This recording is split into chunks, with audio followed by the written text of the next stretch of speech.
kịp hay lan đắp đẩy á đi lan đây gặp van đi lan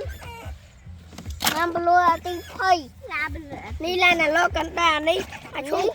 đi lan đắp đẩy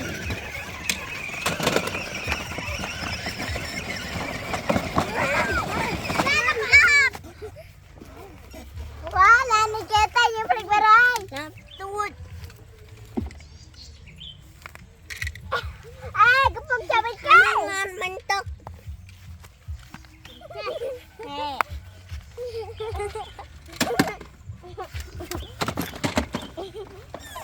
đi lan nó của anh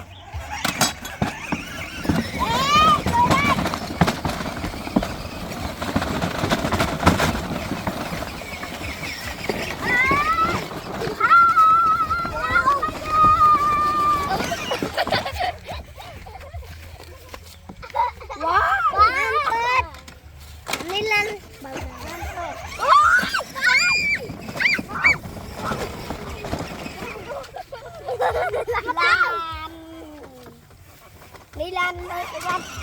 đi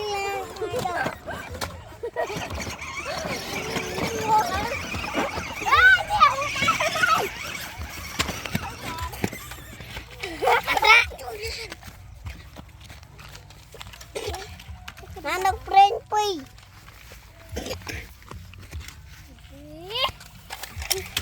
đi lan làm rồi hay lan độc làm ui chắc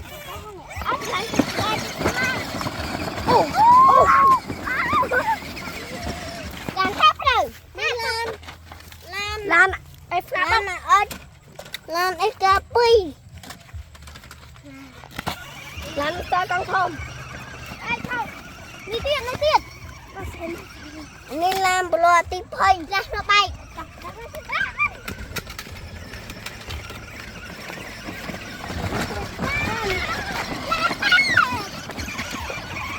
Làm lý do làm pet lan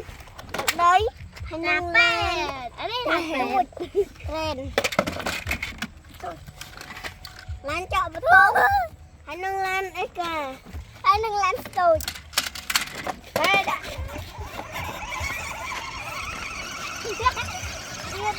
nhiệt chú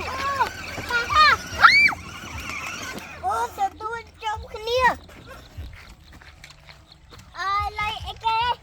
lấy ba hoàng ôi